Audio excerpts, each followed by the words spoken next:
নমস্কার, কেমন আছে সবাই? চলে এলাম আমি পারমিতা একটি নতুন ভিডিও নিয়ে। সামনে কালী পুজো, তাই কালী পুজোর অনেক অনেক শুভেচ্ছা ও ভালোবাসা সবাইকে। এই কালী ঠাকুরের মূর্তিটা দেখো, এটা এখন সম্পূর্ণ রং দেওয়া হয়নি। তোমরা কালী ঠাকুরের অনেক রকম মূর্তি দেখেছো, আজকে একটা মূর্তি দেখো, এটা একটু অন্য রকম। দেখো, এটা কালী মায়ের মূর্তি। এই কালী মায়ের এক হাতে বিশাল আকার একটা সাপ, আর দেখো এই হাতে একটা শিশু বালিকা। এটা একটু অন্যরকম কালী মায়ের মূর্তি। এটা দেখো, মায়ের পায়ের কাছে সবুজ গাছের একটা ছোঁয়া দেওয়া হয়েছে।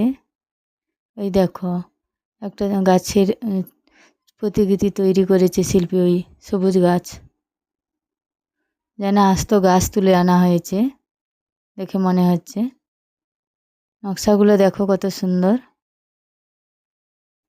কালী মায়ের পায়ের দুই পাশে সবুজের ছোঁয়া দেওয়া হয়েছে। এ পাশেও একটা গাছ, পুরো যেন আস্ত গাছ তুলে আনা হয়েছে বাগান থেকে। দেখো, হাতের কাজগুলো কি অসাধারণ, অপূর্ব। তোমরা দেখে বলবে হাতের কাজগুলো কেমন। এই ধরনের প্রতিমা তোমরা আগে কি দেখেছো কোনো দিন? প্রতিমাটি কেমন হয়েছে এবং শিল্পীর কাজ কেমন হয়েছে অবশ্যই একটা কমেন্ট করে জানাবে। এবং ভিডিওটি কেমন লাগলো তোমাদের?